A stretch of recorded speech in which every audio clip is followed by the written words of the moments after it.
Good morning again, ladies and gentlemen, and a very short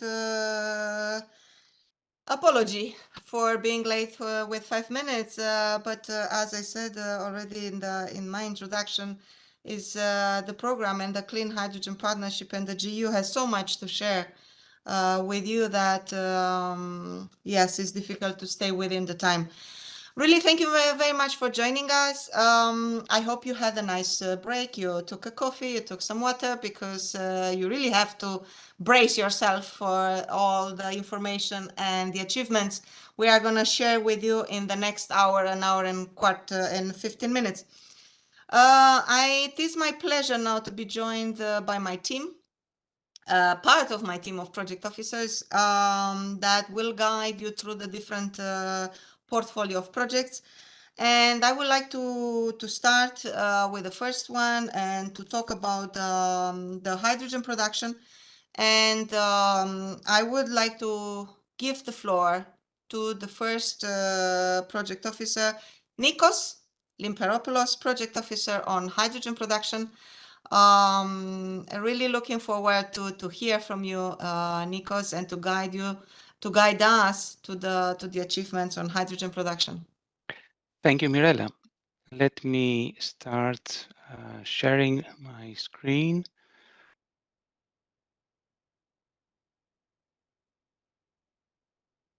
Right. Hopefully you can all see my screen. So yes, warm welcome to all hydrogen friends out there. My name is Nikos Lymperopoulos, one of the project officers. And on behalf also of my colleagues, Dionisis, Tsimis, Pavel, and Eleni Kontonasiou, I will breeze through the hydrogen production portfolio, covering completed projects, currently running projects, and projects that are about to start. 8 of these projects are going to be presented this afternoon at 3:45. I'll be moderating the session. You're very welcome to join. In terms of the hydrogen production technical coverage, we have supported 56 projects, 180 million euro, almost 17% of the clean hydrogen JU support. And as you can see from the orange circles with the number of projects per topic, we have been supporting only renewable hydrogen production research and demonstration projects. 42 of these projects, the majority is on electrolysis, 7 on direct solar, and then on the biosources, we have 5 on reforming, 1 gasification, 1 on biological routes. So let's start with our main workhorse, electrolyzers. On the left, you can see this chart showing how the support has been funneled to different types of electrolyzers: solid oxide, PEM, alkaline, proton ceramic, and anion exchange membrane electrolyzers, both RIAs, research projects, and EAs, demonstration projects. And on the right-hand side, you can see how the support has been increasing over the years, with a huge leap in the first call of the Clean Hydrogen JU, which of course is the budget for 2 years, since we didn't have a call in 2021. Some large demonstration projects also included in the 2022 call for alkaline PEM electrolyzers. On the left, one more slide now with some statistics. On the left, you can see a figure showing the number and type of beneficiaries participating in the electrolysis projects. And we can see that even though in the previous slide you saw a 4 times increase in budget, it's not the similar type of an increase, because we have large demos, meaning a lot of funding for equipment. But still impressive number of participants and beneficiaries. To the right-hand side, you can see how the funding, overall funding, has been distributed to the different types of beneficiaries. A bit more than a third goes to the blue zone, which is the large enterprises or industries, private companies. The red is a third going to SMEs, and a bit less than a third goes to research institutions and universities. So this is great news, almost a third going to each of these three main components. 20 years ago, when people were discussing about the hydrogen technology platform, there was fears that the industry is going to take all the money. You can see it's a rather nice distribution. Starting with the low temperature electrolysis demonstration projects, over these 12 years, we have gone from 150 kilowatt all the way up to 30 megawatt of large electrolyzer demos. The stacks in the PEM electrolyzers were half to 1.25 megawatts and for PEM and 1 to 3 megawatt for alkaline electrolyzers. Very important to note what I have in this green band is that all facilities continue to operate after the completion of each project. So they're up and running, and they are actually nuclei of hydrogen valleys even before the concept was invented. Since the concept of hydrogen valley was invented, we now have projects like Joules that are linked and feeding the Heaven hydrogen valley, and a recent project Ephira that is linked and feeding the Tri-Iris hydrogen valley.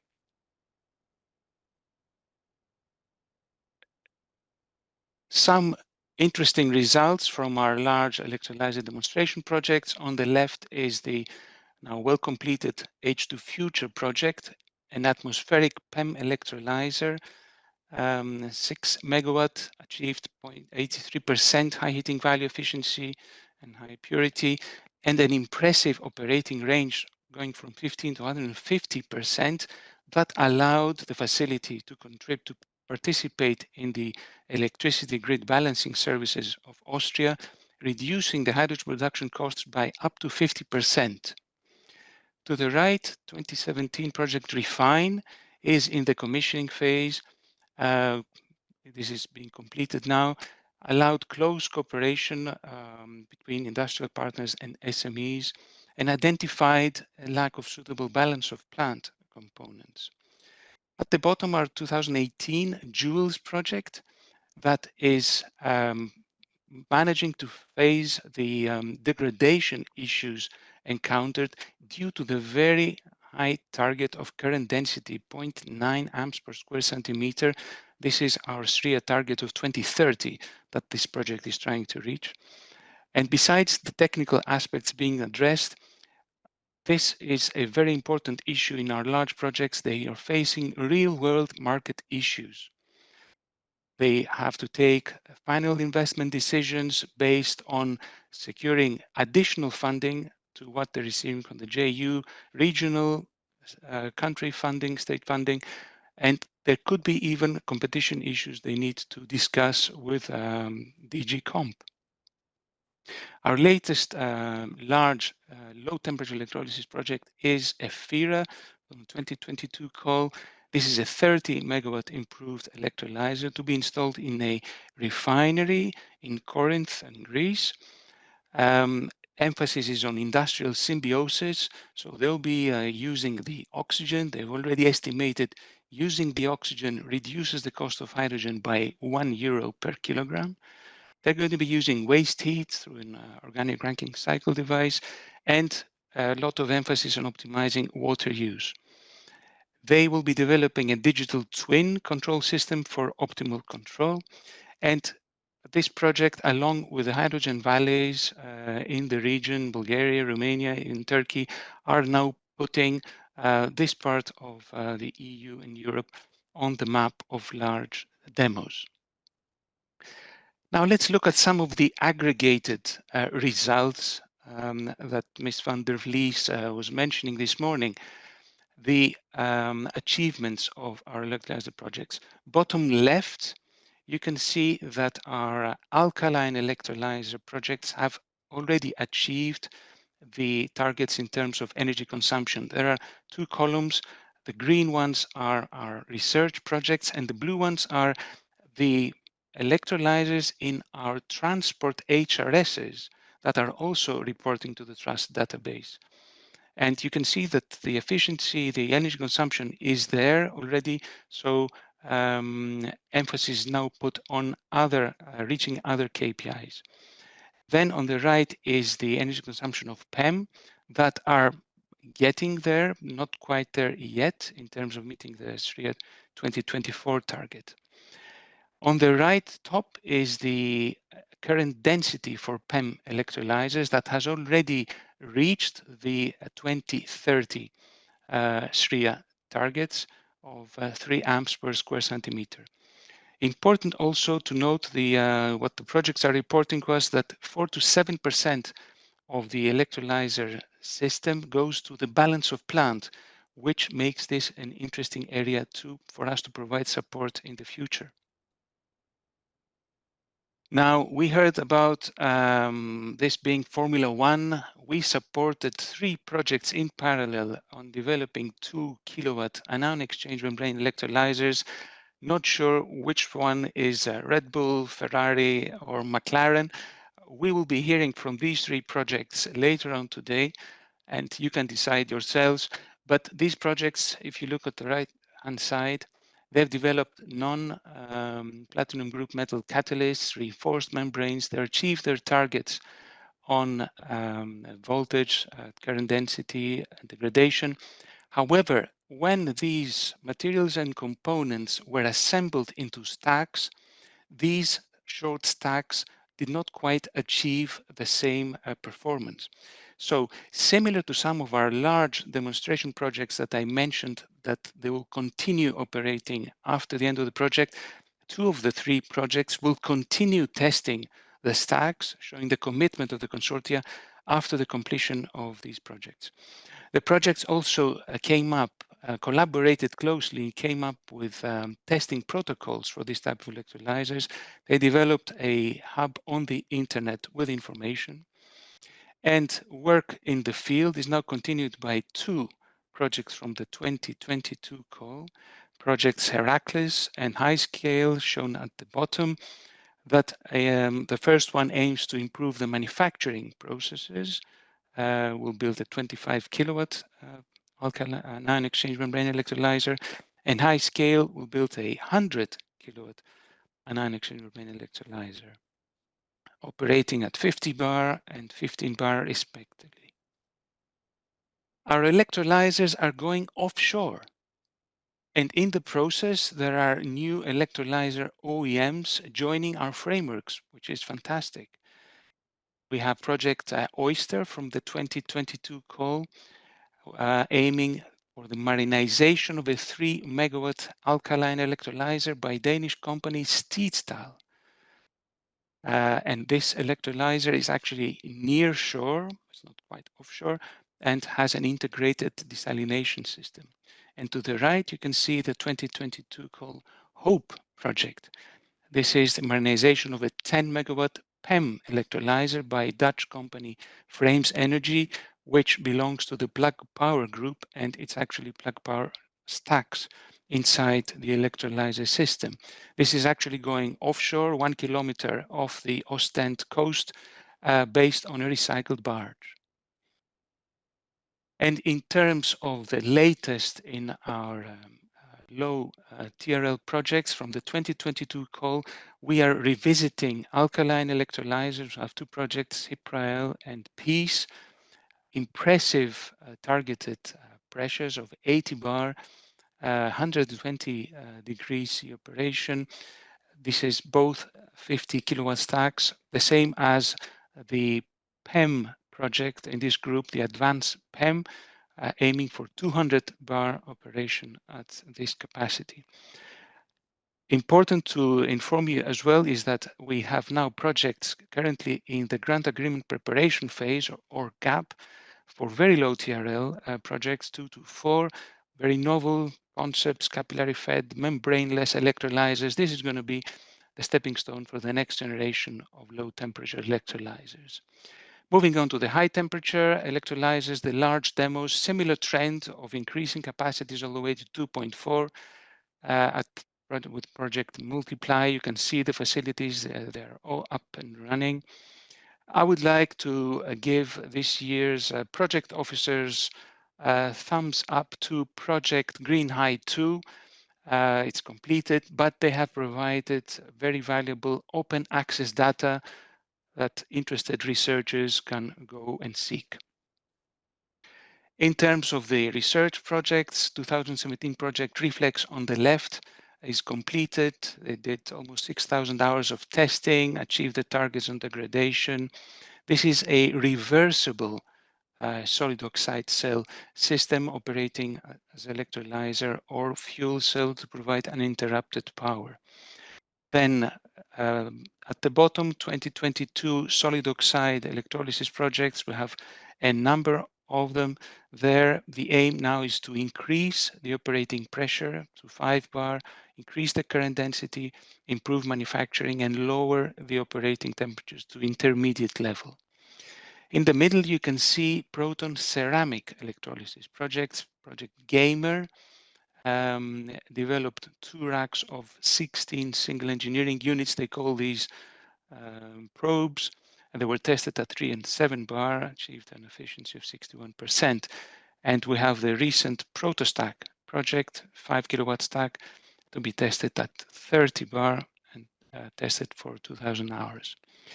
Now, on the right-hand side, the aggregated figures from Trust. We can see that the electricity consumption targets have been reached by our project, solid oxide electrolyzers. This is not the case for the current density. Current density, still some way to go to reach the 2024 target and especially the 2030 target. But degradation figures have been reached, it's checked there, and an impressive availability of 94%. Now, the alternative hydrogen production routes. This slide is on the high temperature direct thermal dissociation of water from concentrated sunlight. This slide is on the redox cycle. It's basically the story of the Hydrosol family of projects that have been supported over a period of 20 years now. The latest project is Hydrosol Beyond that has achieved stable materials that have been tried over 150 cycles at laboratory scale. The emphasis now on heat recovery for these high temperature heat processes through insulation, but also an advanced heat exchanger.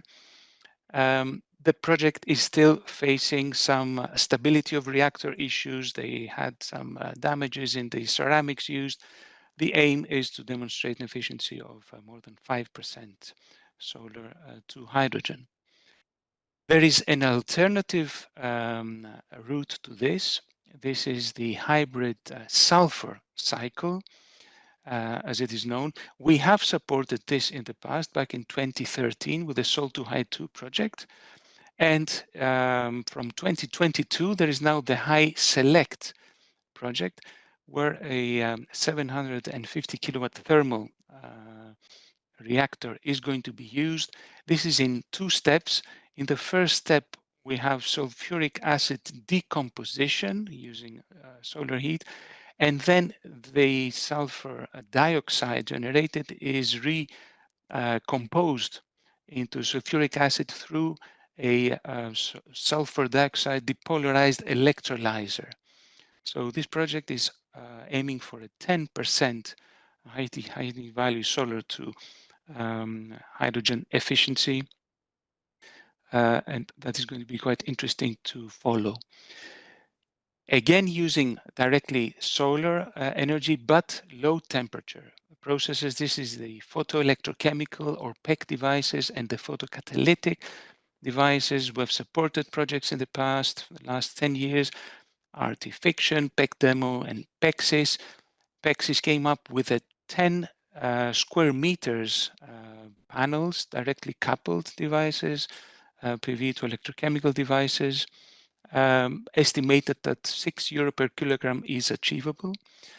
And we now have a project in the gap phase. This is now a photocatalytic device aiming for more than 5% solar to hydrogen, will be tested to 500 hours and 500 square centimeters square area. My last technology route slide is on the biosources. On the left-hand side, we have supported hydrogen production from gasification of dry biomass. Project Unify came up with a less than €5 per kilogram cost of hydrogen produced. And the recent project currently in the gap phase is aiming for half this price at less than €2.2 per kilogram at a 3 megawatt thermal reactor. On the right-hand side, we have supported projects on the reforming of biogas prior to CO2 scrubbing, projects Bionico and Biorabur that have achieved the respective targets they had. And my last slide is what are the next steps? What are to be expected to come? For PEM electrolyzers, there is the issue of the possible ban on PFAS, and that should receive appropriate attention. And we are already doing this through the Strategic Research Challenge that we are supporting. We will be providing support for research and innovation on balance of plant components. Also on seawater direct electrolyzers, but looking also very much and paying attention to water usage, even in the conventional electrolyzers. Our future calls will be asking for all KPIs to be met at the same time and not just reaching this KPI, sacrificing the others. In terms of high temperature electrolyzers, the focus is on durability and increasing the pressure of operation in both solid oxide and proton ceramic. Solar to hydrogen still have to reach the efficiency targets to prove that these are viable alternatives to the conventional using land with PV panels feeding a conventional electrolyzer.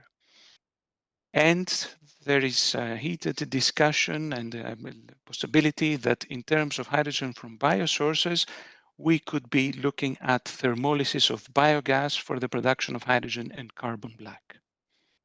And with this, I would like to thank you for your attention. Looking forward to see you later on today. And Mirella, it's back to you.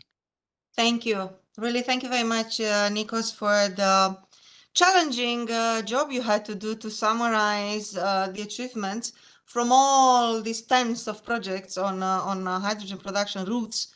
Not only electrolysis with all the types of technologies on electrolysis, but also the direct sunlight production or the biomass or biogas. So really, thank you very much. Indeed, we will have later a session in which we will hear from some of these projects and also kindly guide you to follow this session if you would like to hear more. Thank you very much again, and I would like now to move to your colleague, Dionisis Tsimis, who's a project officer also dealing with a portfolio of different type of projects from production, distribution and storage, but even use on clean heat and power. But he will guide us today through the analysis of the portfolio of projects on distribution and storage. Dionisis, the floor is yours. Thank you very much, Mirella, for the introduction. I will go ahead and share my presentation. And hello to everyone.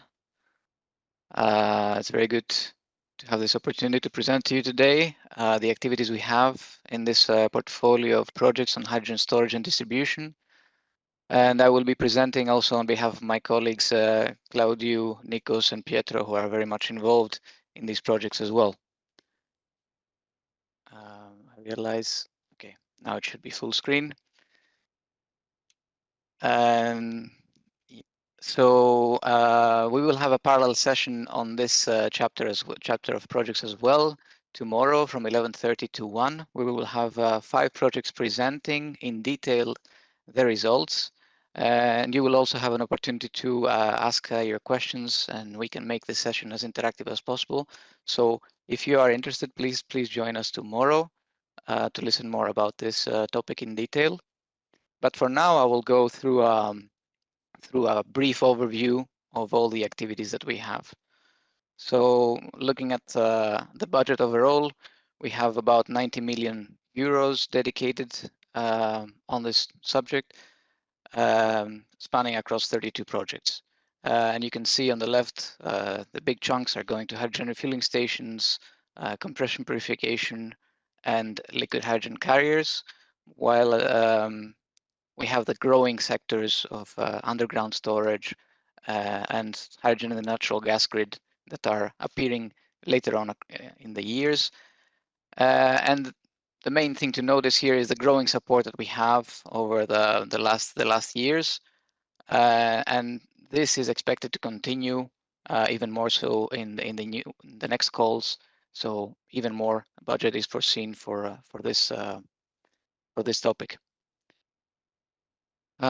Looking at how the budget is split across the different types of beneficiaries, you can see that there is let's say an equal split between almost equal split between SMEs, which are in green, and the big industry, which is in gray, and the research centers in blue, light blue.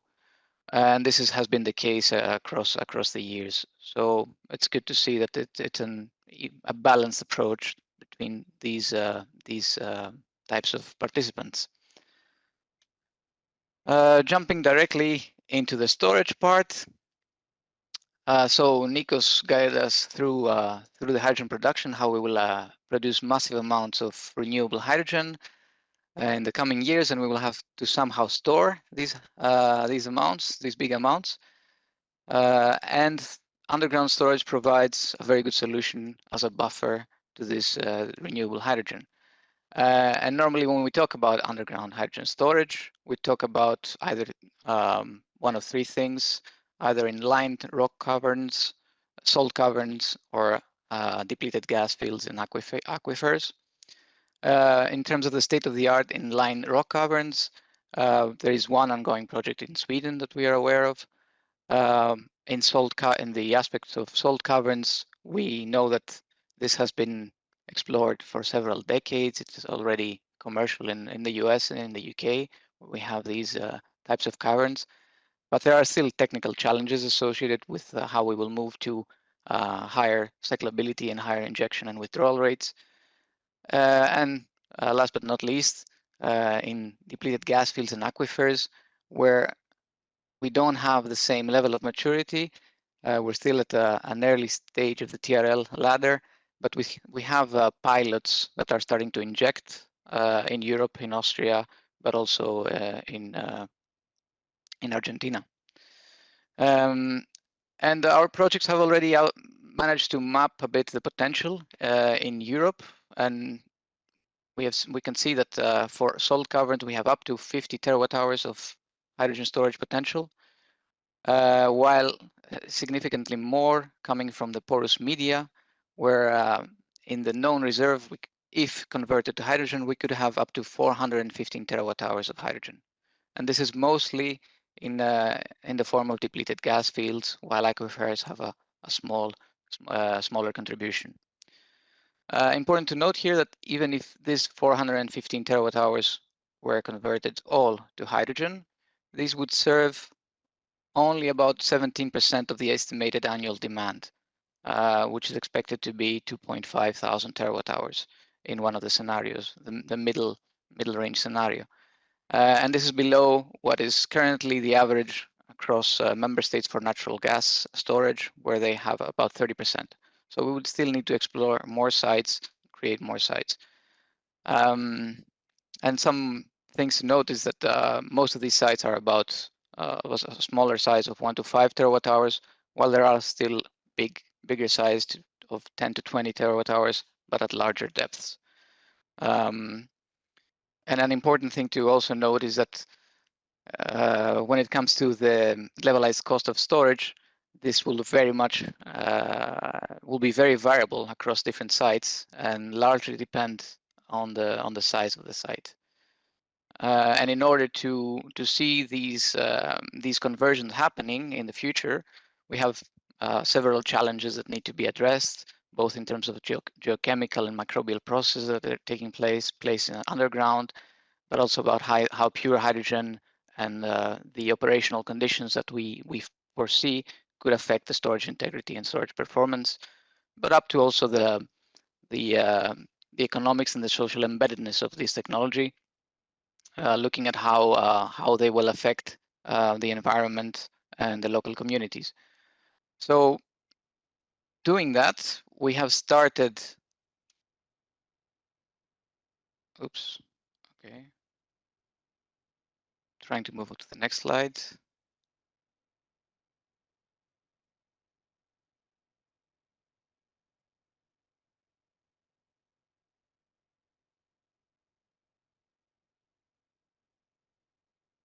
Sorry for this. In order to address this, we have started with a demo project on hydrogen storage in a salt cavern, which is Project Hipster, funded in 2020. And as I mentioned, the state of the art is already at the commercial state, but here we're looking at how we can cycle the hydrogen, looking at cyclic testing, and what are the effects that it has on the media, on the storage media itself. So at the moment, the 1 megawatt PEM electrolyzer that will feed the storage facility is already in place, and you can see that on the top right.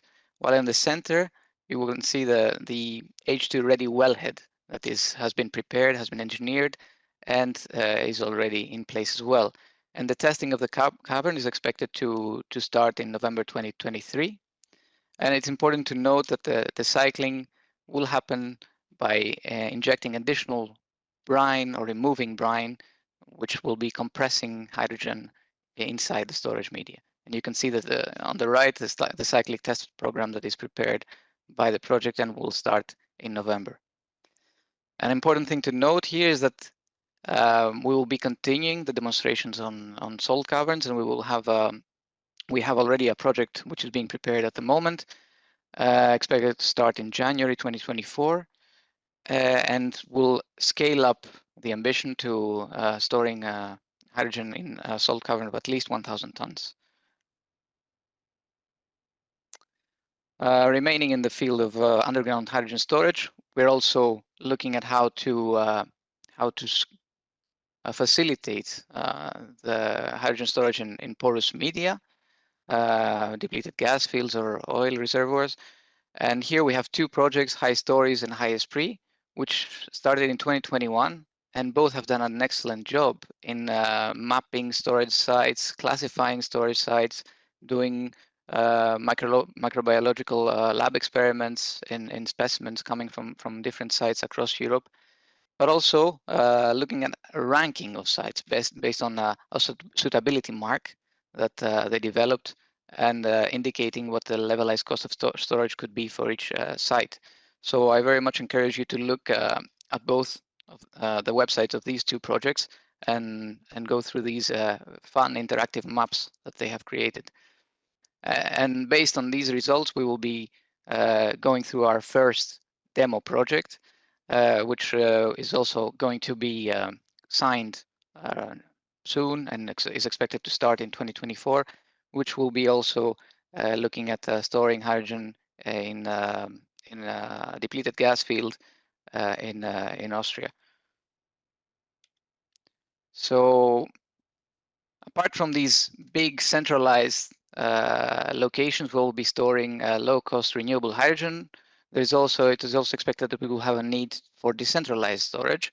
And within our program, even though out in the real world, of course, we have the compressed gas solutions and liquid hydrogen being demonstrated.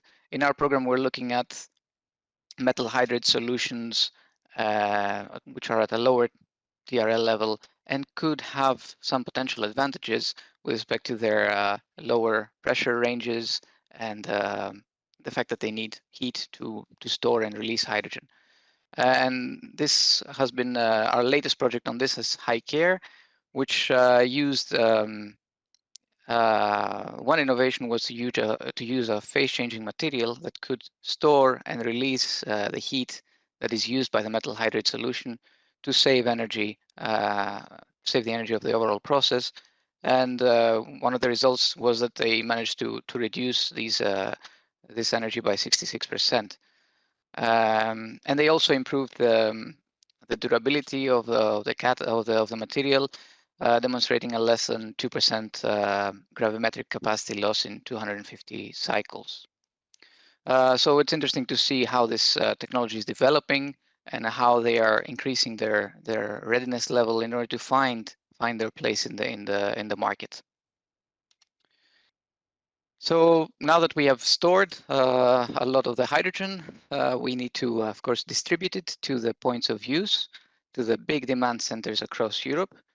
And here I would like to show you the European Hydrogen Backbone Ambition, which is an initiative which is prepared by 33 large, say, infrastructure providers, energy infrastructure providers, and their vision of how the European hydrogen pipeline system could develop in the future.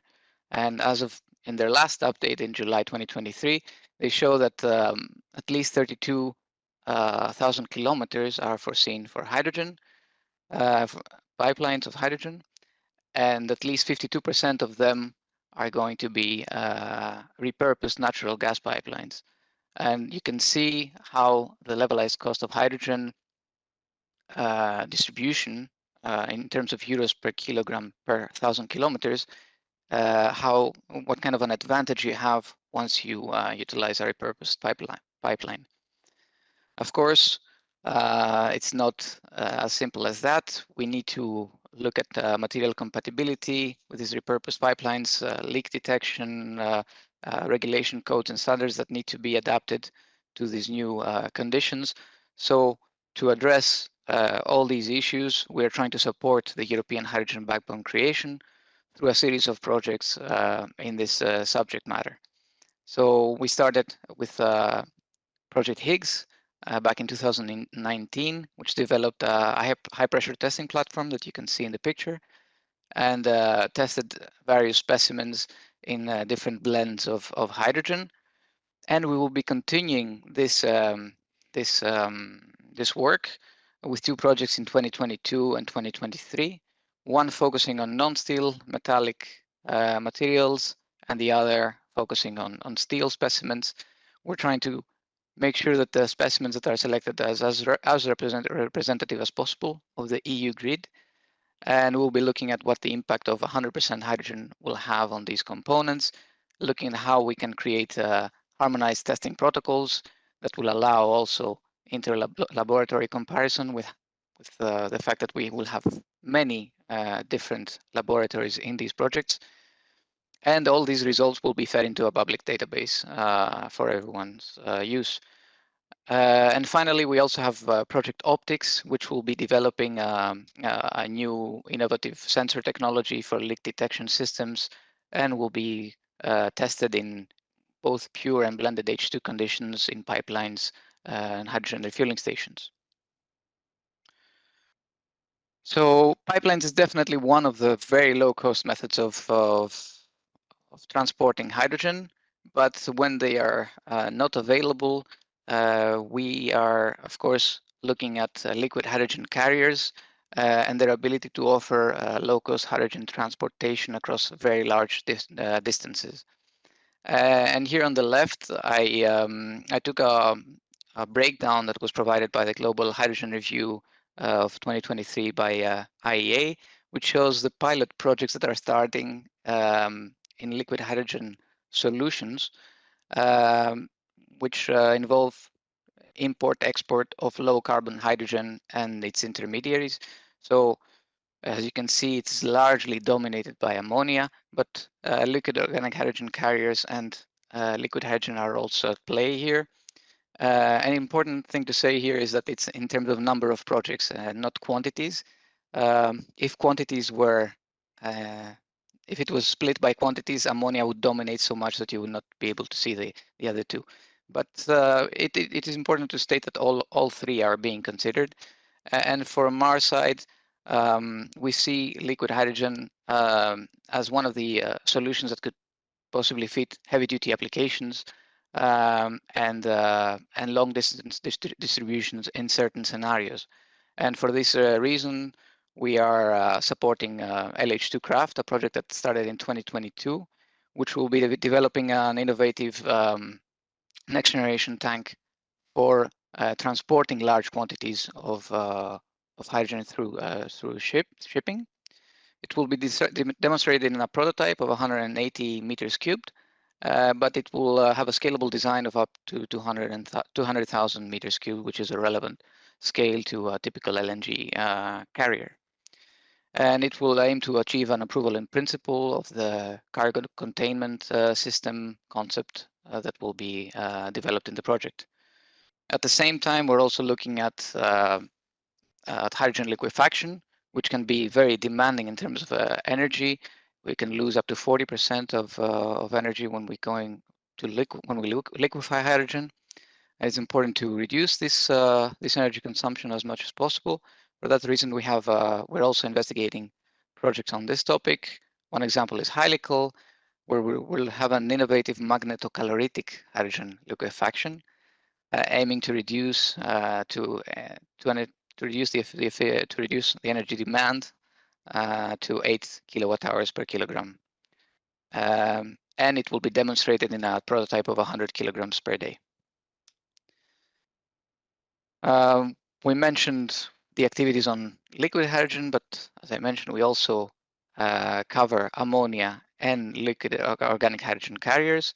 In ammonia, in our program, we're only looking at the cracking of ammonia, as ammonia synthesis is a much more industrial process that is very much developed. And here we have a project winner, which is developing, let's say, new materials of a proton ceramic reactor that is used to crack ammonia to pure hydrogen. And this work will continue with two projects in 2022, Single and Adrea, that will be scaling up the prototypes to 10 kilograms of H2 per day. And then liquid organic hydrogen carriers, we started in 2017 with a project High Stock, which tested a very early stage prototype. And you can see the two pictures, the storage unit and the release unit for a system size of 24 kilograms of H2 per day. It was tested for 2,000 hours and released 1.2 tons. And we will be continuing this work. It's already been continued with Project Sherlock, that's where we went back to the drawing board, looking at how to improve the catalysts that are utilized in these types of systems, these catalytic system architecture, how it can be improved. And it will be demonstrated for 200 hours in a small scale demo. And in 2022, we signed the next project called Unlocked, which will also have a 10 kilogram hydrogen per day prototype demonstrated. Last but not least, we also need to cater the mobility sector, of course. And we have been doing a lot of research activities mainly in 4 different areas that are surrounding the hydrogen refueling station. So on first and foremost, we have been trying to increase the flow rates that are being dispensed by our hydrogen refueling stations in order to cater to the higher demands that are coming from heavy-duty applications. And here it was through Project Pride that we are developing these types of protocols that will allow us for faster refueling. And based on these recommendations for protocols, we will be developing the necessary components through Project Ready that will allow for this fast refueling. At the same time, we have been working a lot on compression, which remains as the Achilles heel of a hydrogen refueling station, with its problematic availability in certain cases, especially when we're looking at intermittent operation. And we have been funding a series of projects that are looking at the hybrid solutions between not only relying on the mechanical compression, but leveraging on certain advantage of metal hydrid solution that can support and remove some of the shortcomings of mechanical compression. And through this series of projects, we are scaling it up to a demonstration level of TRL7, where it will be validated in operation from a range of operation between 200 kilograms per day up to 1.4 tons per day. Then, of course, we are also looking at liquid hydrogen refueling, and as this will be one of the main requirements coming from heavy-duty applications as well. And for this, we started a project in 2023. We will start a topic, which will develop and demonstrate a large liquid hydrogen refueling station that is able to have flow rates up to 5 tons per hour. And last but not least, we are looking at how to improve the overall gaseous supply chain, looking at increasing tube trailer capacities with higher pressures, able to cater to more refueling stations, but also to develop an overall high pressure supply chain, developing the filling centers that will be able to cater to all the hydrogen refueling stations. And these are two projects that are started in 2022 and 2023. This brings me to my last slide, to the concluding remarks. As you can see, within this pillar, within this fast-growing pillar, we are supporting storage and distribution through a diverse set of research activities. First and foremost, we are looking at underground storage, which is gaining a prominent role in the partnership and will continue to scale up as we move on. But also in terms of the distribution, we're looking at how to, with targeted research, to support the initiatives of the big infrastructure operators to support the creation of the European hydrogen backbone. In terms of our activities in liquid hydrogen carriers, we have the first proof of concepts demonstrated in liquid in LOHCs, but we are also opening the scope to both liquid hydrogen and ammonia. And to conclude, on the topic of hydrogen refueling stations, you can see how we are adjusting to the demands of the market and how we're trying to transform and cater the hydrogen refueling stations to the demands of the heavy-duty applications that are coming. With this, I would like to thank you very much for your attention, and I give the floor back to you, Mirella, to introduce the next speaker. Thank you very much, Dionisis, for again this challenging job of trying to summarize all this.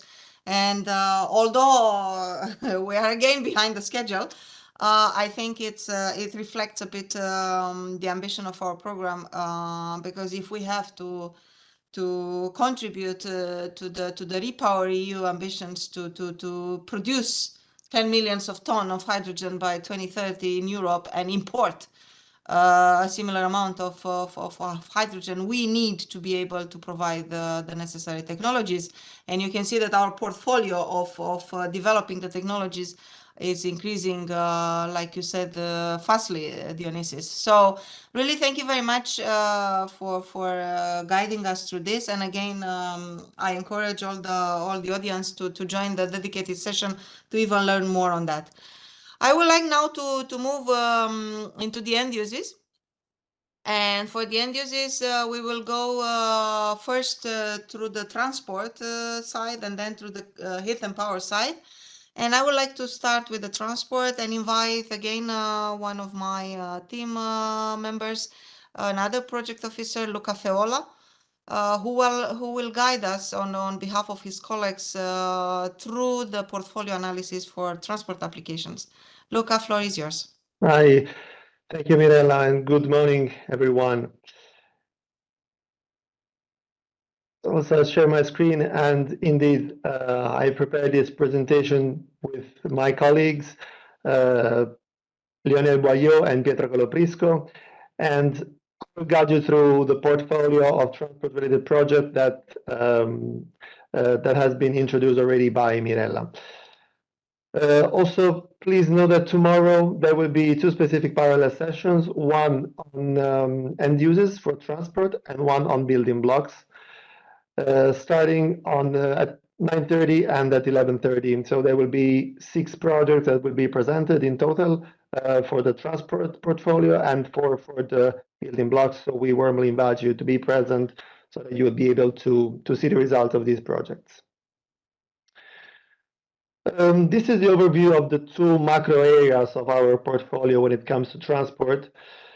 On the right side, there are the transport modes that we have been funding, so cars, buses, urban lorries, ships, train, and aviation. And on the left side, the building blocks that will go into the applications, the stacks with this balance of plants, the tanks, and the hydrogen infrastructure. Similarly to what has been showed previously in the other portfolios overview, this is the allocation of funds across the different areas of our portfolio. So this overview has been built taking into account the data starting from 2008.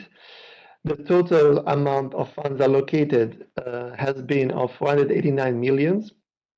And you can see that roughly 70% of this fund has been allocated into innovation actions.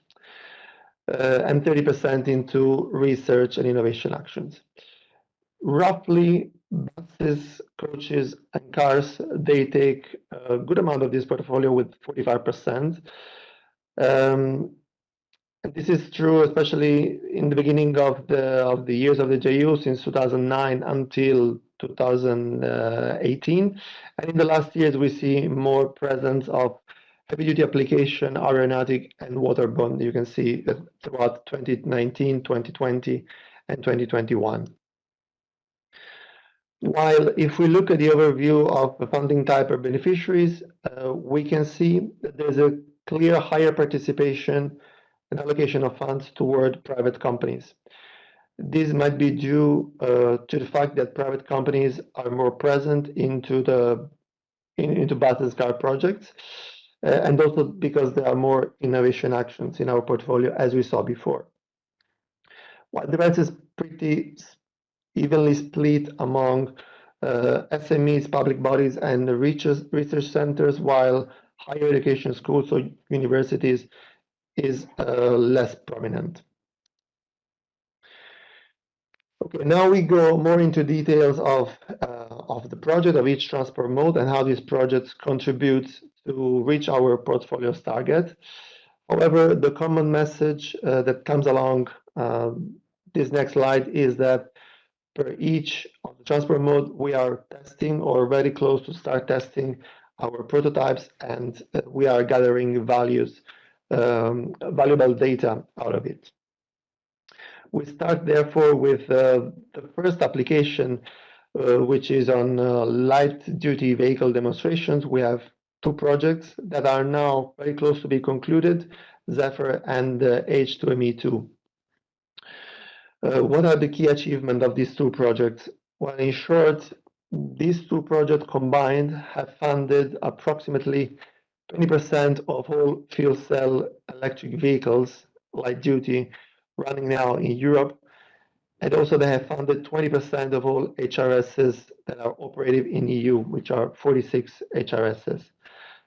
They have dispensed 245 tons of hydrogen just in the last year, and they have accumulated 1.4 million hours of operation. You can see that progressively, since the inception of these projects, they have accumulated 55 million kilometers.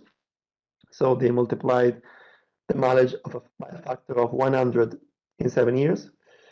And you also see that the biggest contributors to this mileage accumulation are FC vehicles fleets, so taxis in particular. In fact, the fleet business model is particularly successful, and it is spreading now to other zero-emission cities. Within these cities, we notice that the infrastructure and the vehicles is deploying at the same time. And lately, we also notice an autonomous increase of the size of the fleets. For example, the Hype taxi fleet in Paris. However, the key lesson learned that we have from this project is that the fuel cell technology is considered reliable for mass deployment. In fact, we do not see many issues with these cars. And that the refuel time of these vehicles remains one of the key advantages compared to electric vehicles. However, the infrastructure still can be further improved. We notice lower availability of HRSs due to technical issues, and also the distribution of the stations remains low for this application. And also, if the stations are underutilized, they tend to decrease their performance.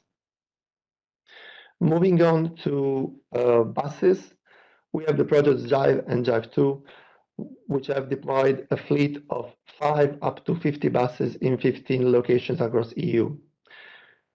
Also here we see an increasing mileage accumulated by this fleet, and also an increasing number of buses within the fleet, which is now 252 buses. That is approximately 65% of all FC buses running in EU.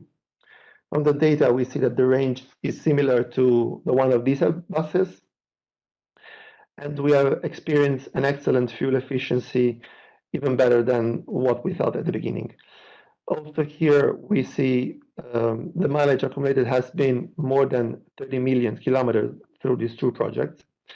And similarly to what we saw for the cars, we noticed that the availability of this bus is progressively increasing. You can see it on the right, that is targeting the 90% target that we have for this project.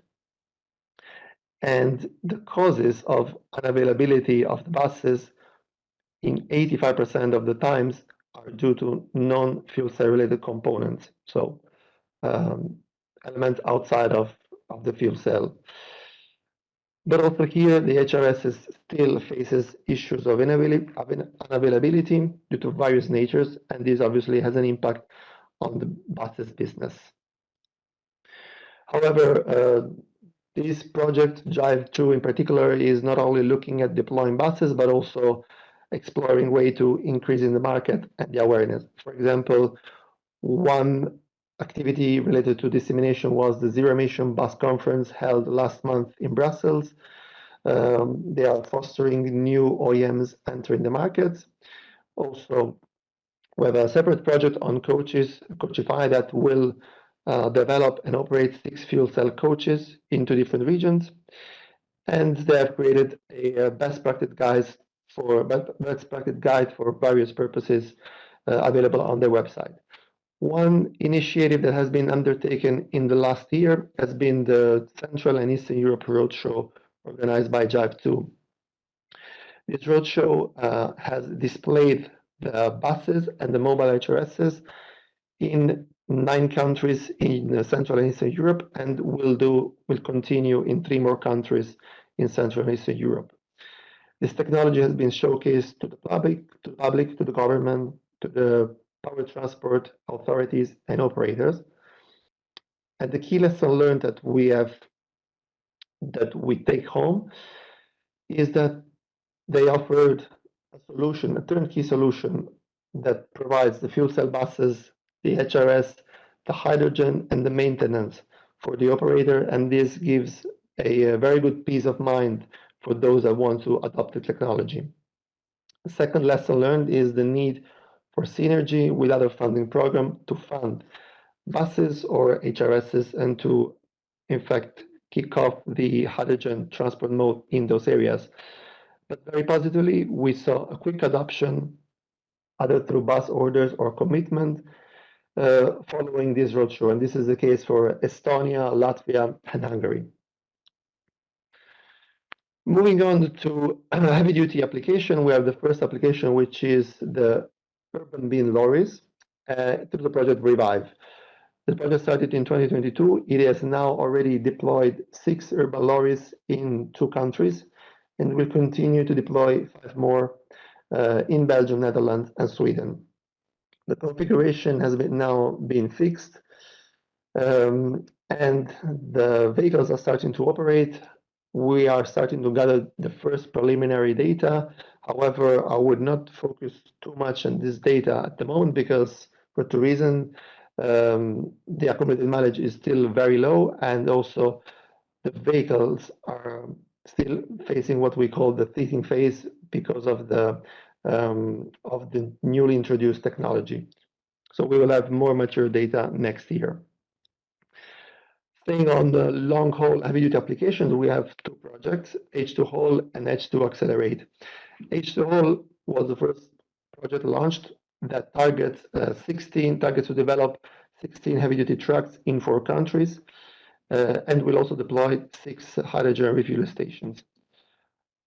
The latest HRS has been deployed in France on Fos-sur-Mer with a capacity of 1 ton per day and 700 bars operating pressure, while the other 5 are either already operative or they are being upgraded. On the truck side, instead, we are facing a small delay. The trucks were meant to be deployed by now, but the deployment has been postponed by first quarter of 2024. And on H2 Accelerate, this is a consortium that has deploying a higher scale, higher number of trucks. And it is interesting to notice the synergy between our JU, the Clean Hydrogen JU, and Cinea. In fact, through our JU, we will deploy the trucks, 150 trucks through 30 millions from our partnership. And in Cinea, there will be 3 projects that will fund 29 HRSs in the same member state, of course, in the same 20 corridors. And the funding from Cinea would be 56 million euros. The timeline that you see will foresee an intermediate step in 2026, where the first trucks and HRS in classes will be deployed, and the scale up until 2028.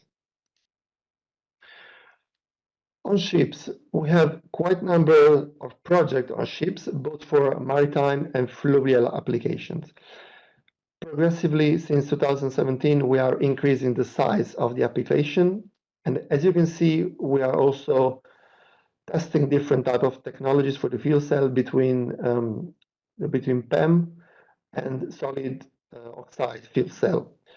We are also testing different types of hydrogen, such as gaseous hydrogen, liquid hydrogen, but also ammonia.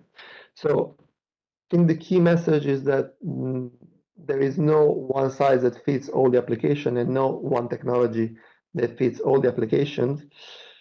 And this has also came because of different challenges that have emerged through this project, such as, for example, one is a generic delayed implementation in some of the projects that we have to observe. And this is due to different issues, for example, issues with the supply of the needed hydrogen for this application. In the case of the solid oxide fuel cell, we also observed supply chain disruption for these fuel cells and an overall spread of a lengthy authorization process. We also have one project on pre-normative research e-ships that aims to contribute to the development of regulatory framework on the use of hydrogen for waterborne transport. And throughout all this project, there are synergies with the International Maritime Organization, with ESNI, which is the European Committee for Standards for Inland Navigation, and with the Waterborne Partnership. On ports, several ports are adopting heat and onshore power for ferry terminals produced via hydrogen, such as, for example, the port of Palma, Tenerife, and Helsinki.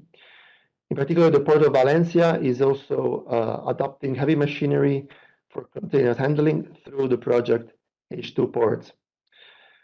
Very interesting also to notice that we have the first hydrogen valley that has been built across sea, that will communicate across sea, which is Baltic Sea H2. That in fact has a goal of creating and integrating the hydrogen economy around the Baltic Sea, and will enable self-sufficiency of energy through the hydrogen. Various studies and pilots are ongoing on developing infrastructure of H2 and ammonia bunkering, the use of ammonia as a synthetic and other synthetic fuels for maritime, retrofit port vessel fleet, and passenger ferries. The idea anyway around port is that they would become hydrogen coastal hubs. Therefore, they would create and serving H2 for the local needs as well, for the industry. They will integrate the port and the hydrogen production into the renewable energy network, and they will function as a multimodal transport mode, so not only for the ships. To conclude on ports, there have been 2 studies on hydrogen ports, and the 2 reports have been published. One on the hydrogen demand and supply and business model, and the second on RNI, safety, and governance gap. On rail, we have one project on rail, which is FCH2 rail. The objective of the project is to develop a bi-mode fuel cell hybrid train that will operate both on catenary or only on fuel cell battery alone. The tests are ongoing as we speak. Actually, already one test has been completed on a public railway from Saragossa to Canfranc, and next step, I believe, are being done as we speak on the public line in Spain from Saragossa to Soria.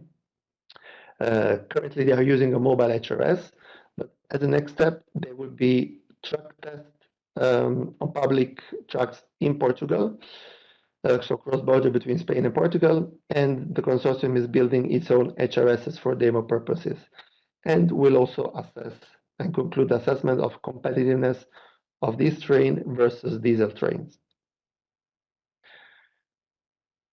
We also have quite an interesting portfolio of projects on aircraft propulsion, where we are moving now from auxiliary power units to small aircraft propulsion and going toward a regional aircraft.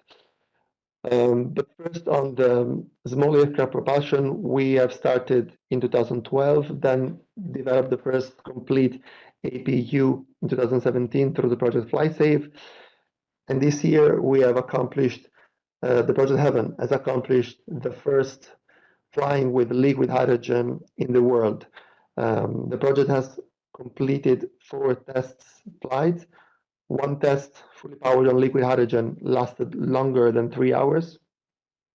And they have proved to be able to double the range from 700 kilometers to 1,500 kilometers. The next step for our portfolio will be to move into the regional aviations. This will be done in synergy with clean aviation, where until 2026, the technologies to be used on the planes will be matured in both JUs. And from 2026 onwards, there will be ground and flight tests of these technologies. In particular, we have 2 projects, Brava and Nymphea. The first one developing fuel cell specific for aviation up to megawatt scales, and Nymphea focusing on next generation high temperature fuel cells for future aviations. This anyway comes with challenges that we have gathered in a workshop that was held jointly with Caju in April 2023, specifically on aviation.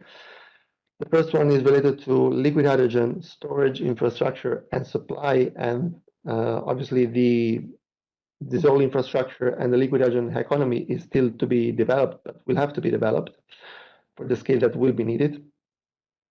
Safety measure regulation and procedure for LH2 is still to be fully defined for the aviation applications, and the scale up of the stack and component side up to the needed power of 1.5 megawatt will be also another challenge.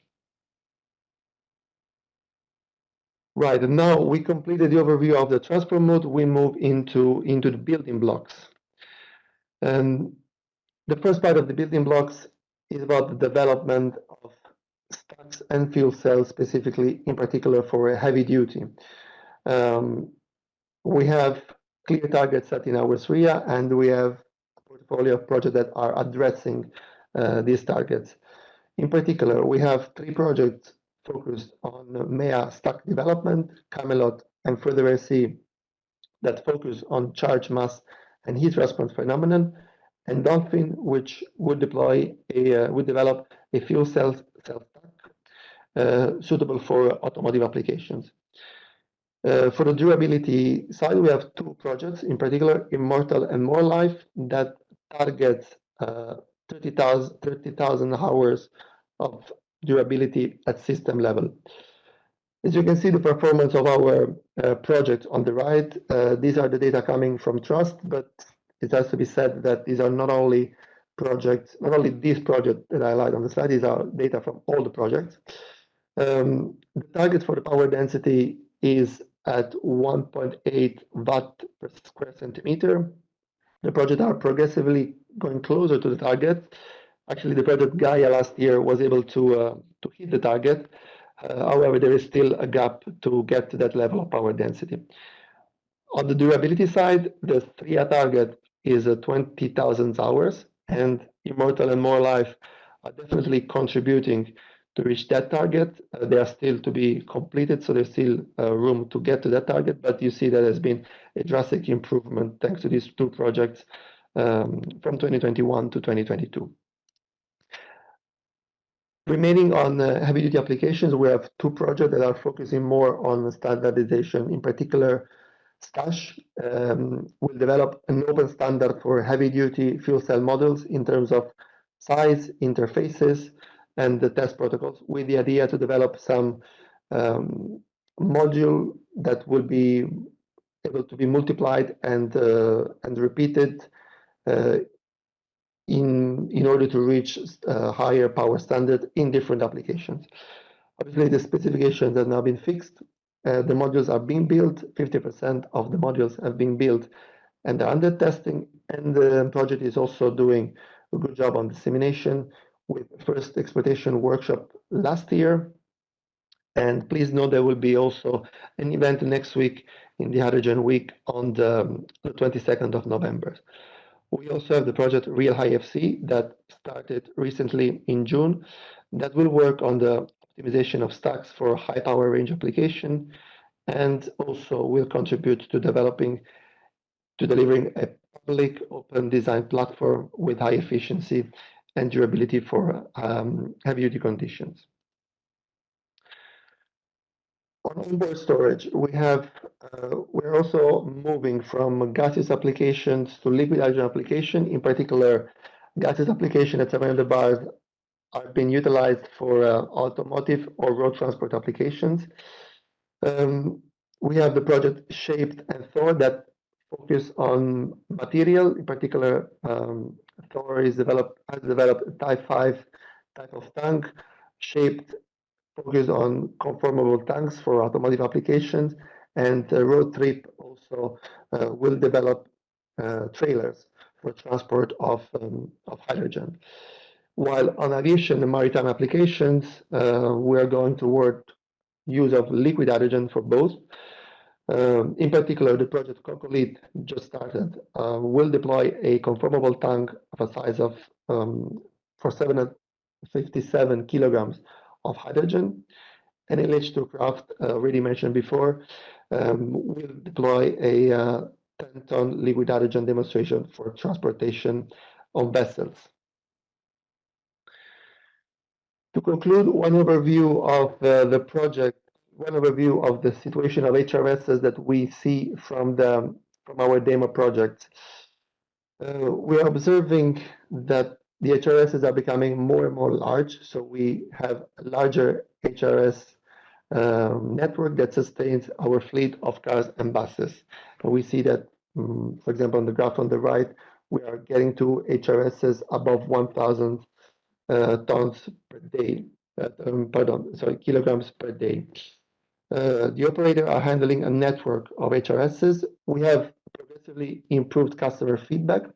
However, the availability of the HRSs is still to be further improved, because we see that even in 2023, there is some HRSs report availability below 80%. And we notice that the downtime is due also for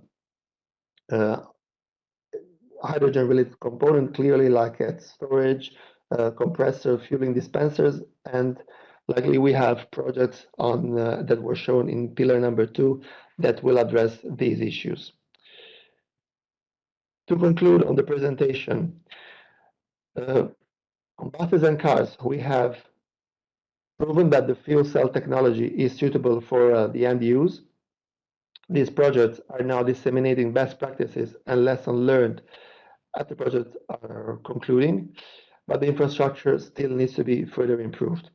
On the trucks, we have the first prototypes in preparation, and there is the need for synergy for heavy-duty application, in particular for the infrastructure. Ships, aircraft, train, and heavy-duty machineries, there are tests ongoing for the commercial product in all the heavy-duty segments. And on the building blocks, we keep improving the performances. We test new materials for the tanks and different tank types on various end uses. So this concludes my presentation. Thank you very much for listening, for staying in, and I give the floor back to you, Mirella. Thank you, really. Thank you very much to you too, Luca, for guiding us also through this analysis of the transport application. And I know it's challenging again to capture all the achievements and the status from so many tens of projects that we have supported over the past 15 years, and which we will also plan to support. We are quite behind the schedule, a lot, I would have to say. But on the other hand, I on purpose chose not to interrupt you because I think it's the opportunity, the annual opportunity that we show again results from our projects, and I duly hope and believe that the audience will stay with us even if we are a bit behind the schedule. So now, however, for the next speakers, I would like to ask you to try to stay, however short, or to the time, if possible. Now I'm moving into the other type of end users and the solutions that we offer in terms of technology for heat and power. And I would like to give the floor to Eleni. Eleni Kontonasiou. She is also part of the same team of project officers and will guide us through the solutions, like I said, for clean heat and power production with hydrogen. Eleni, floor is yours. Thank you very much, Mirella. Let me try to share my screen. Okay. I hope it works. So good afternoon. I would say since we are after 12, I will try to be brief, but hopefully up to the point. What I will oops, let me see.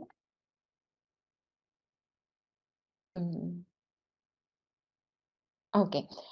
So my name is Eleni Kontonasiou, and together with my colleagues Nikolaos, Lymperopoulos, Antonio Aguil, and Dionisis Tsimis, we are the project officer dealing with a project under this pillar on clean heat and power applications. This afternoon, we will have the parallel session during which 6 of our projects they will be presented. So we will have more time for a more technical discussion during this session. What I will try to do in the next few minutes is to give you an overview of what we have been funded under this pillar. We have two main topics. Here we have the stationary fuel cells, which is an area that has been traditionally funded since the establishment, I would say, of the FCH-JU. And also, as you may have seen in our new strategic research and innovation agenda, under this pillar, we have now also the area of turbines, boilers, and burners. Up until now, we have funded 81 projects with a total JU contribution of 275 million euros.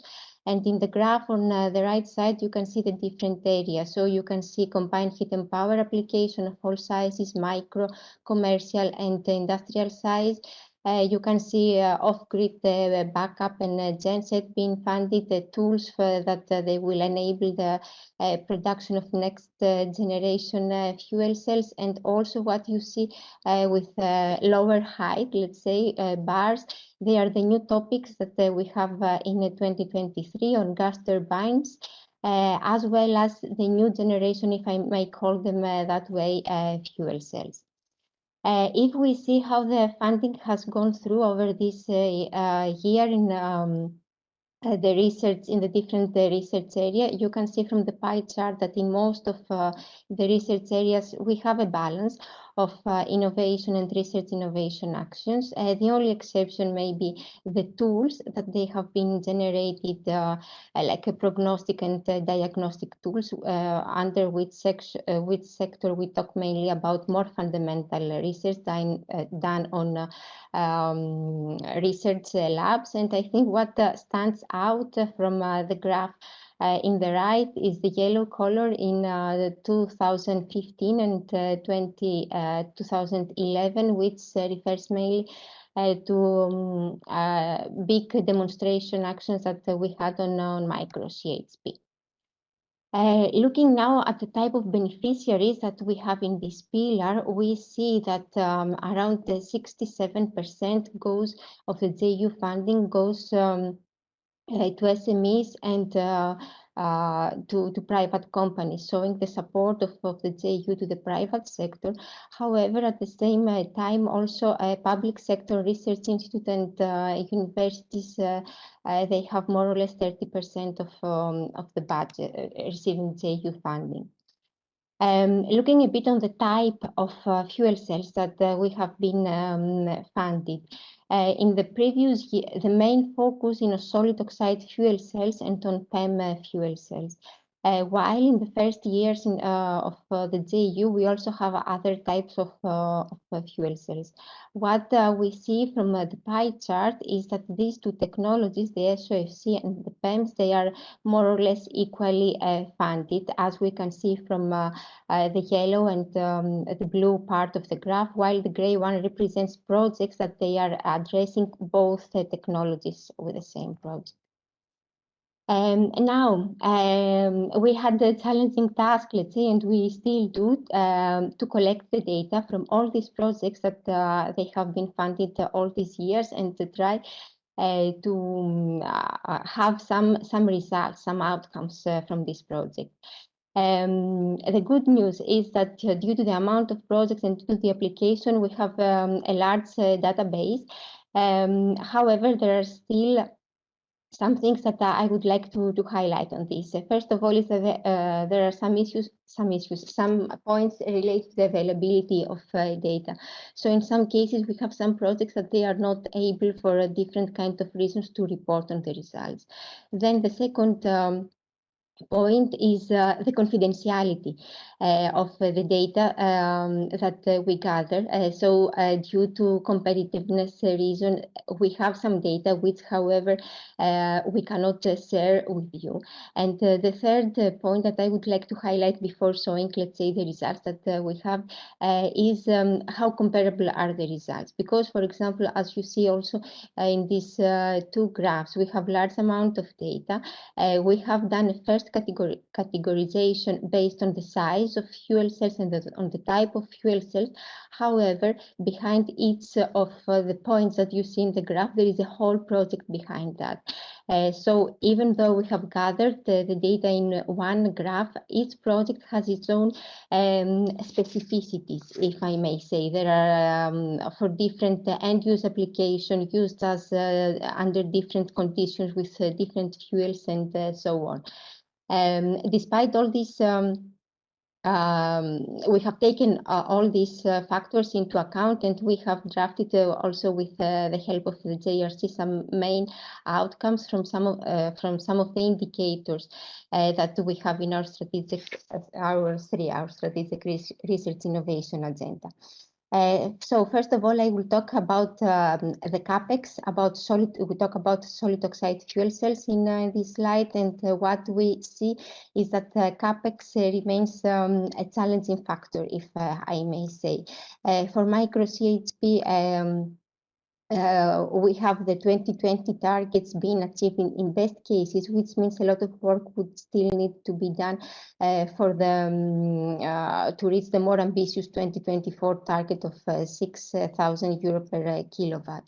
For micro CHP things, for SOFC units of larger size, things are a bit better because the 2020 target has been achieved on project average. So the 2024 target seems more feasible.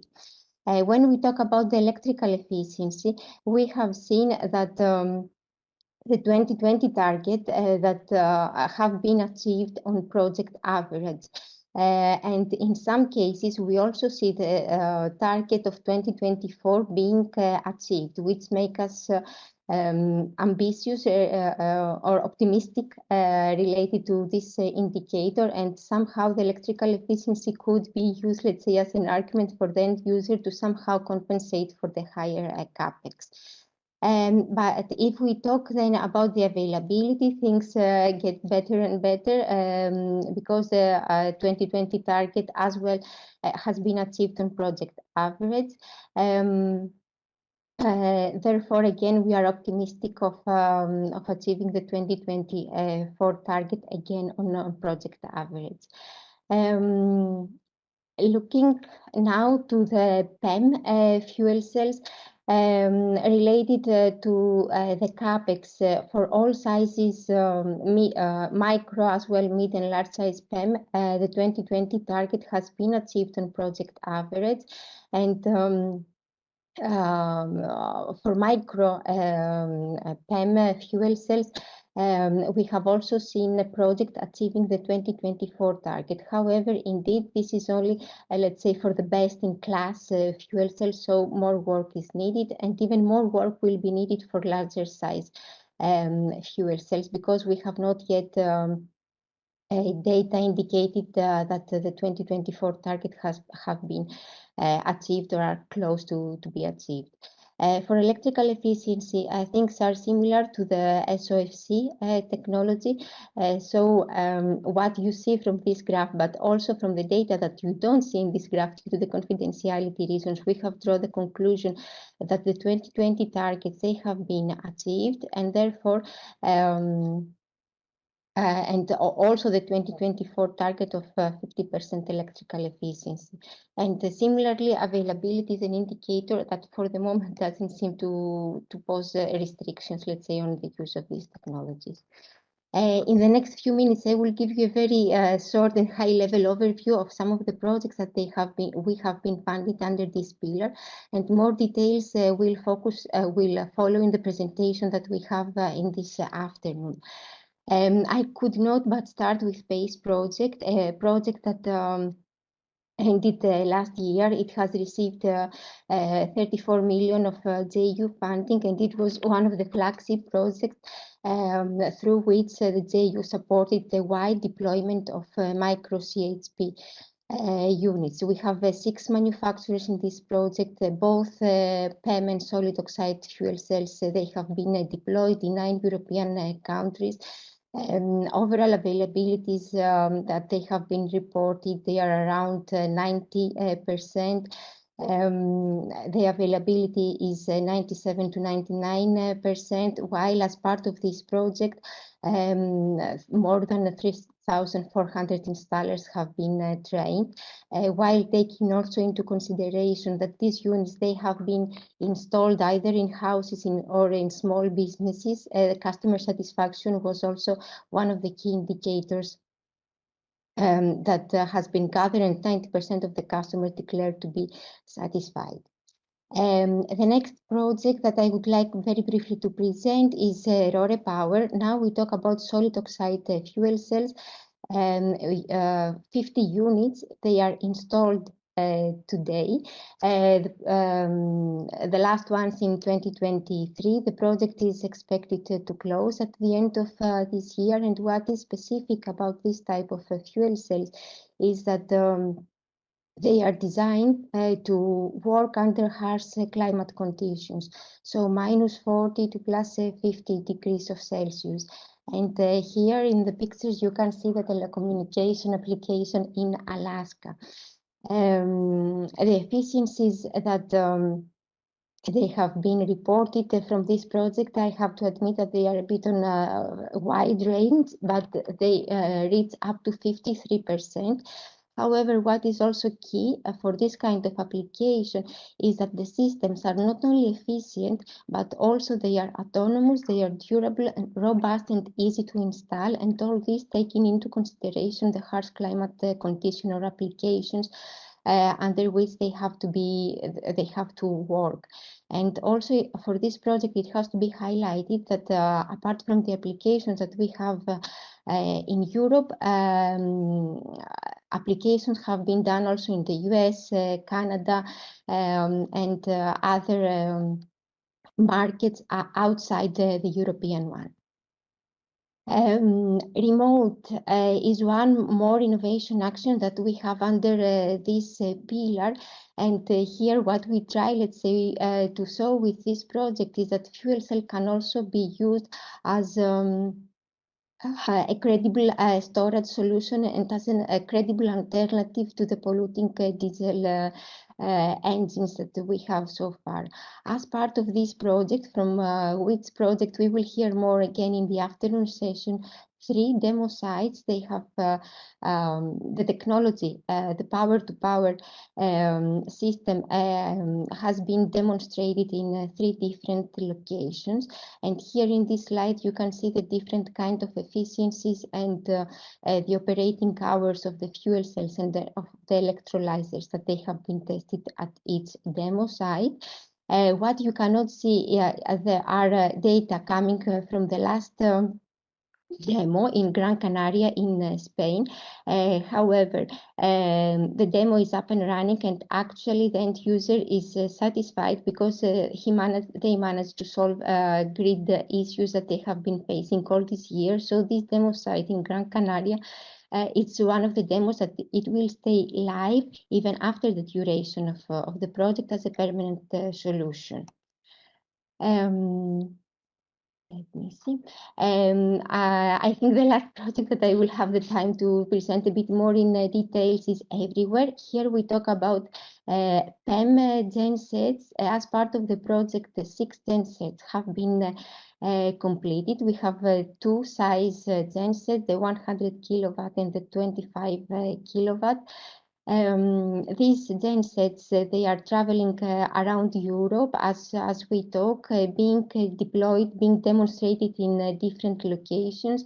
And in the photos, you can see some of the most recent ones. For the small genset is the illumination of the Pyramid of Cestius in Rome. And also the second generation of the big genset has been modified in order to be able to be applied to cold ironing applications.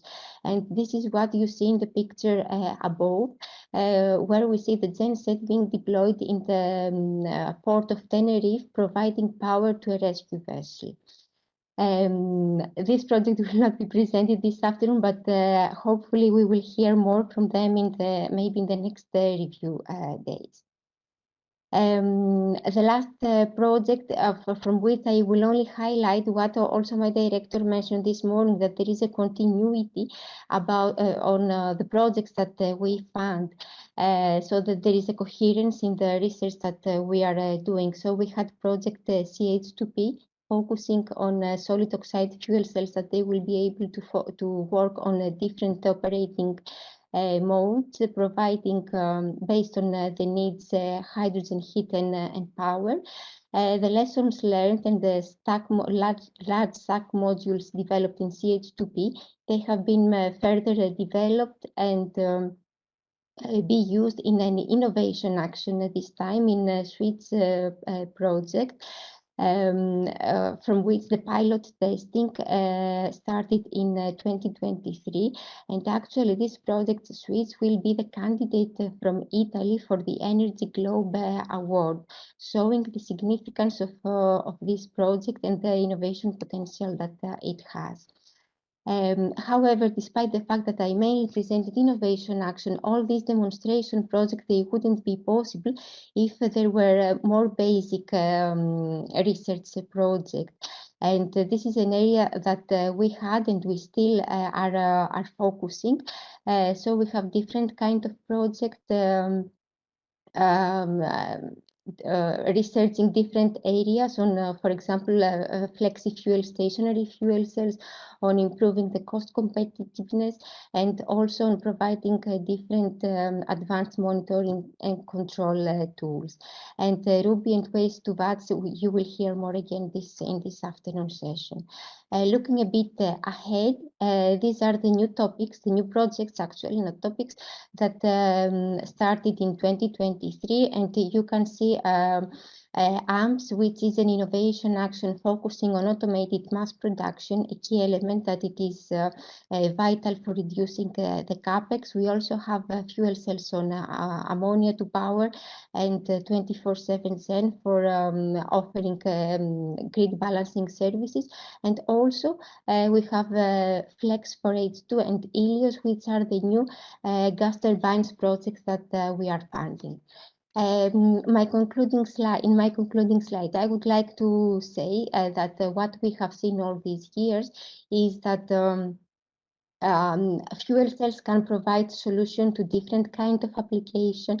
They can help the integration of renewable energy sources. They can provide a credible storage solution, work under harsh condition. Of course, developments are still expected because efficiencies, they have to be improved, as well as capex and so on, but the technology is there. They have various applications, they have been tested, and it's a topic that we will continue supporting in order to reach its full potential. Thank you very much. Thank you very much, Eleni, and thank you for sticking to the time. I have to say, I really appreciate that from you. And thank you to the audience. Although we are running late, the audience is still there. I just checked. So thank you very much. That means we keep the interest there, although we are running from 9:30 this morning Brussels time. So really thank you to you again, Eleni. And now, the last but not least, and you have the challenging, in addition to the time, the challenging job that you keep us from a break, Alberto. So I would like to give you the floor to complete, if I can say, and complement the presentations on the technology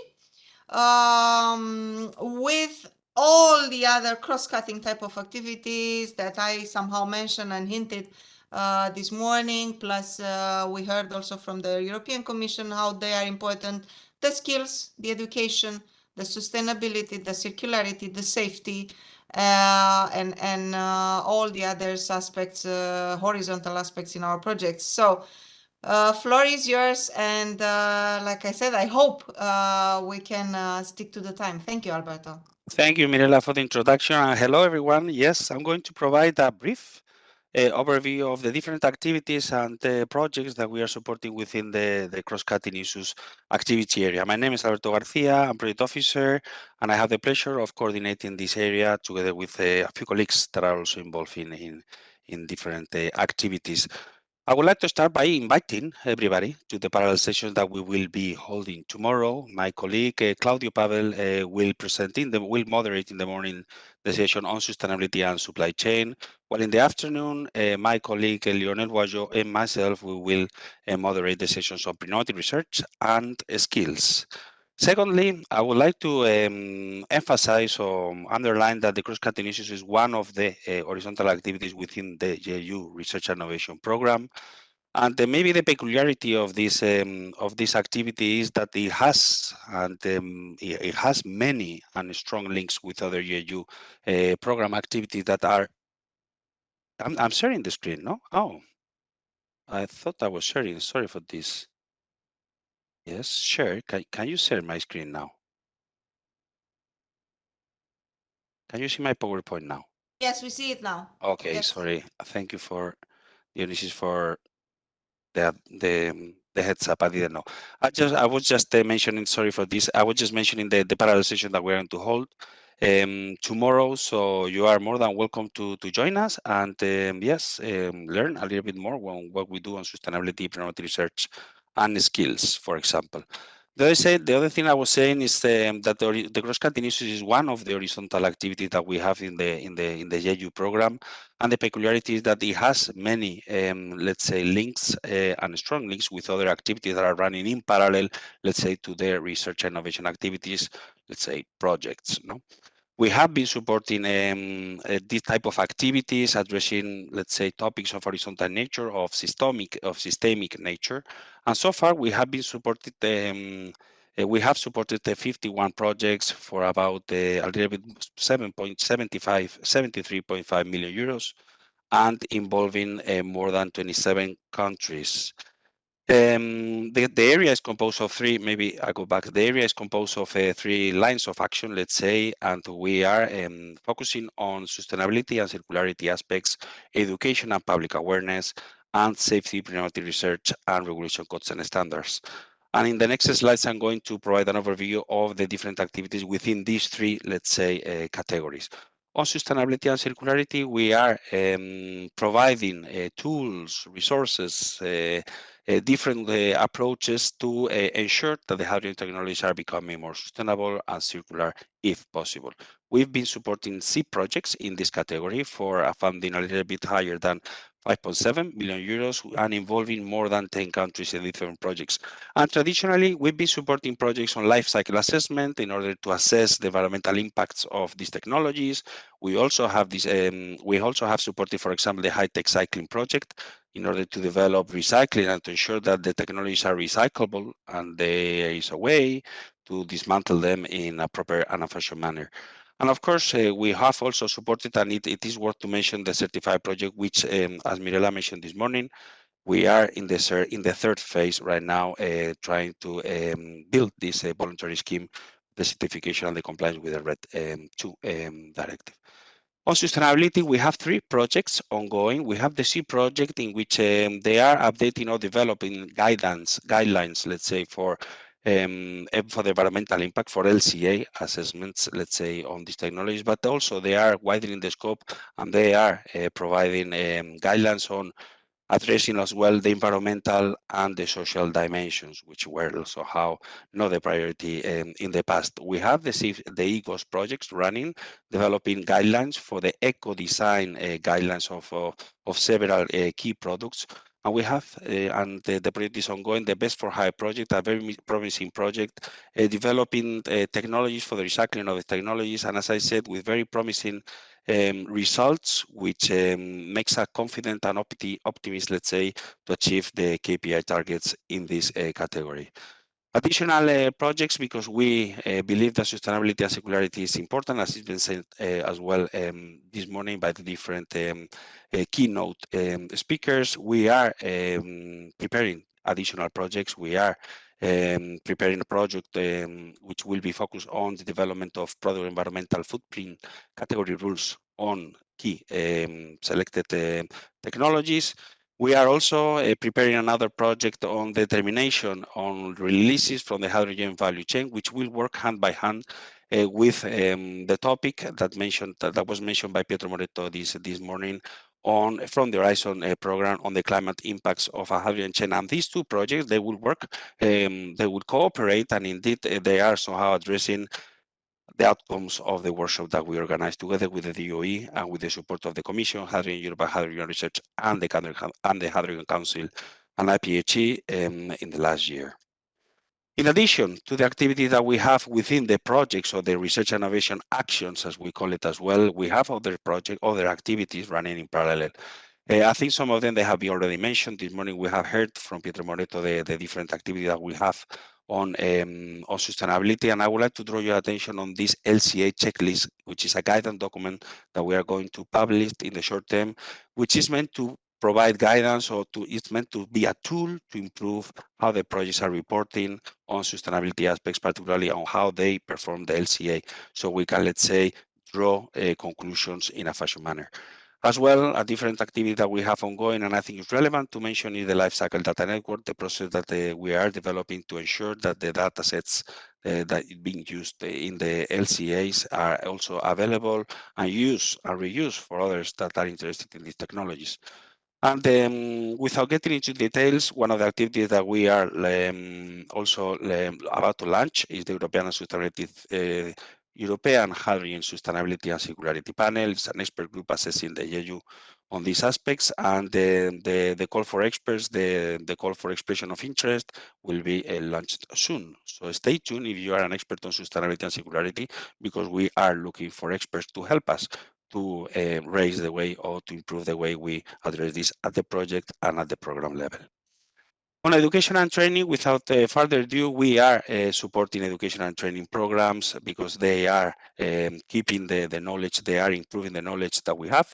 We're sharing the knowledge, we are at the forefront of these technologies, and they also increase trust. We have been supporting 15 projects with a total funding of a little bit more than 18 millions and involving 18 countries. And this year I have included this Gantt chart or this distribution over the time to show you that in the EU, from the beginning, we've been taking care of education and training, and we have a strong commitment of the years towards educating and training on hydrogen fuel cells since the beginning of the EU.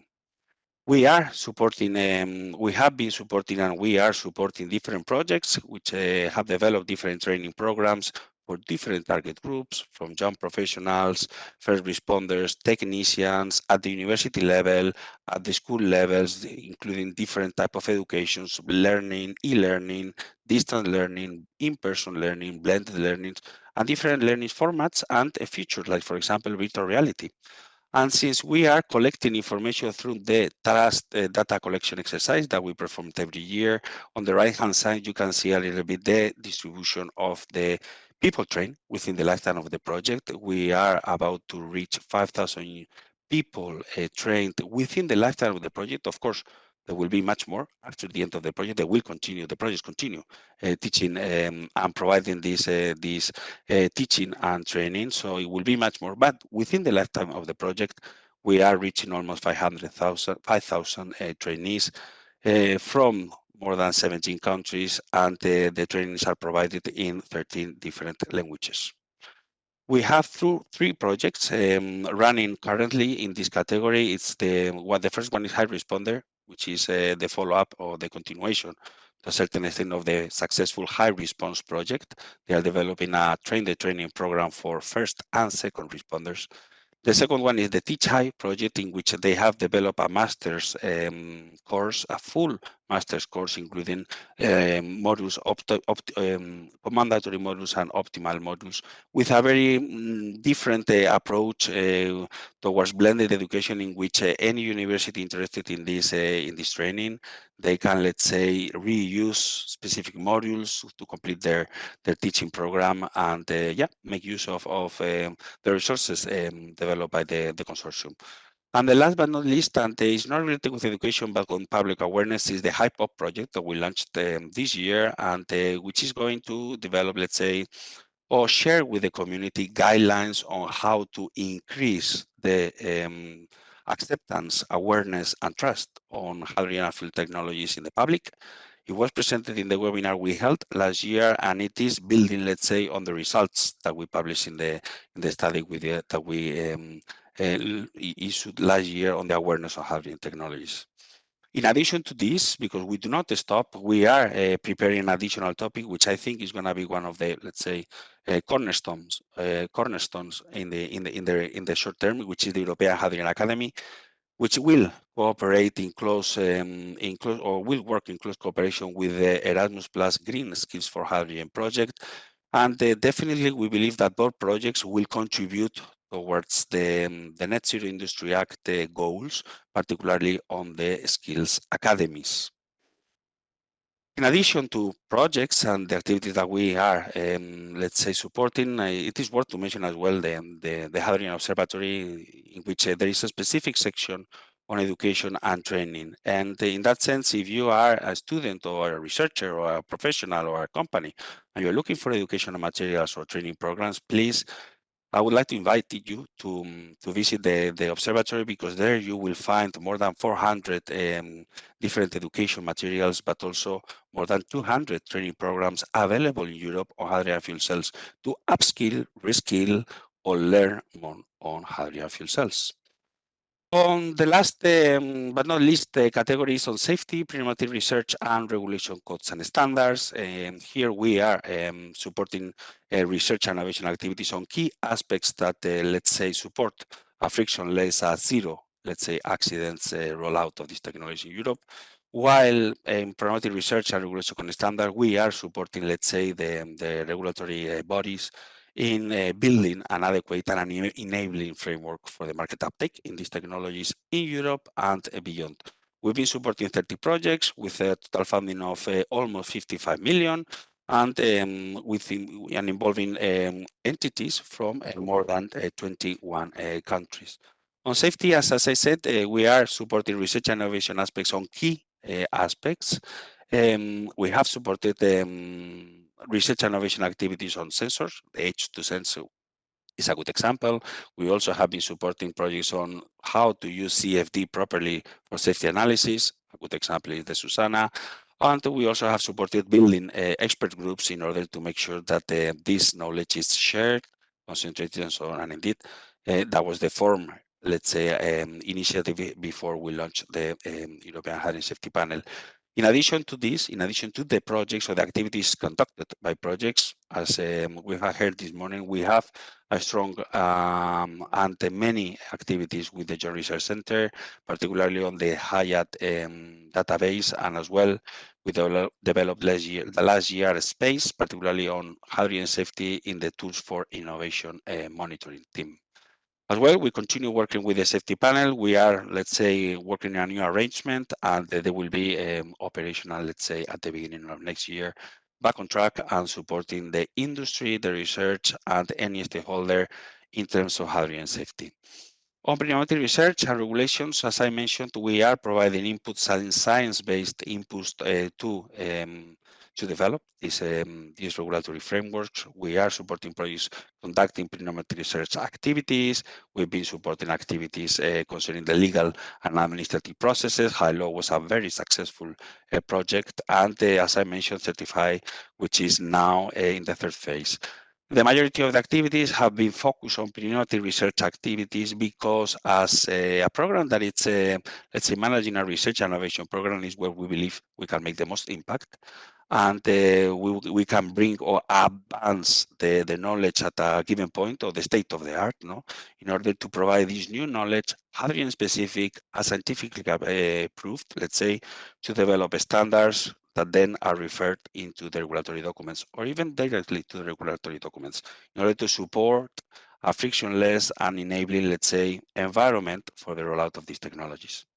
We've been supporting many projects. We continue supporting many projects. We are supporting a variety of projects of different nature. We have the Elvis project, if we start on the left, continuing the activities of the Presley project on liquid hydrogen, particularly on the liquid transfers for automotive or transport applications. We have supported the High Tunnel CS project, also dealing with the safety of using hydrogen gas or liquid in confined or semi-confined spaces like underground garages or tunnels. We are supporting the multi-high fuel in order to make sure that the hydrogen dispensers can be located close to or near to other fuels in existing refueling station. For example, waterborne applications, it's a good example. Several projects on natural gas and hydrogen mixtures like the Higgs, the Taiga on appliances, the TOT dealing with the measurement device, and lately the Shimmer, which is going to, let's say, continue the works of the Higgs project in terms of ensuring a reliable and safe management of the injection of hydrogen into the natural gas grid. We also have recently launched the HQE project on hydrogen quality, following up on the activities on the high Cora to a certain extent and the Hydrate project. And the last one but not least, it's the optics project, which is building or creating or developing, let's say, a new sensor based on fiber optic. And with this, I would like just to emphasize that all these projects are covering the different links of the hydrogen chain from production, storage, distribution, or end uses, and they are providing inputs, as I mentioned, to develop notably standards, but this regulatory ecosystem. And in particular, you can see that based on the information that we collect through the trust data collection exercise, half of the projects that we support are addressing technical committees or standards at the European level. On the other half, you can see the breakdown between the International Commission, the International Electrotechnical Commission, and the International Standardization Organization. Having said that, I think I'm still 1 minute beyond the time, but I would like to conclude my overview, emphasizing that sustainability, circularity, education, public awareness, safety, prenatal research, all these activities that are horizontal, they are essential for the success and the massive rollout of these technologies in Europe and elsewhere. We are supporting overcoming these challenges, let's say, through the projects, with the strong links with other activities that we are running within the JU program in parallel. And all together, we believe that we are making a difference. These projects are really contributed to have a safe and massive rollout of these technologies, and therefore we will continue supporting this set of activities. And with this, Mirela, I think I finished, if I'm not mistaken. So I would like to thank everybody for your attention, and I will give you the word back. Thank you. Thank you really very much, Alberto, for again the challenge to present all the activities we have, not only through grants, but through many other initiatives on all the important political priorities we heard this morning. And I kind of closed the loop to the first presentation, to the first statement, where it was mentioned to us from the Commission the importance of our contribution to the skills, to NZIA, you mentioned that, with our academy, with our projects, to sustainability, circularity, and the recognition we have in working on that, again, by NZIA, by Repower EU, but also by the Hydrogen Alliance. And finally, with the prenormative research and the importance of our joint undertaking, again, in working with the Alliance for the roadmap for standardization. So really, thank you very much, Alberto, for this challenge and for sticking to the time. And thank you again for that. Now, I would like to address the audience and again, thank you for staying with us. I hope you could take your lunch in front of the computer and follow us, and apologies for giving you less time for a break. But we thank you for listening to us. I think, as you can see, it is a challenge for our program and for our team, for my team, for me, for myself, even to be able to present in such a compressed time the achievements of our program over 15 years and from more than 300 projects and a lot of initiatives. I would again invite you to follow us for the rest of today and tomorrow. We will go again, like I mentioned, this afternoon in half an hour. We will start with the valleys, and then we will break in parallel sessions. And again, looking forward to see you at the closing of the event tomorrow afternoon, and finally next week in Brussels. With that, let's take a break of half an hour, and let's resume at 1:30.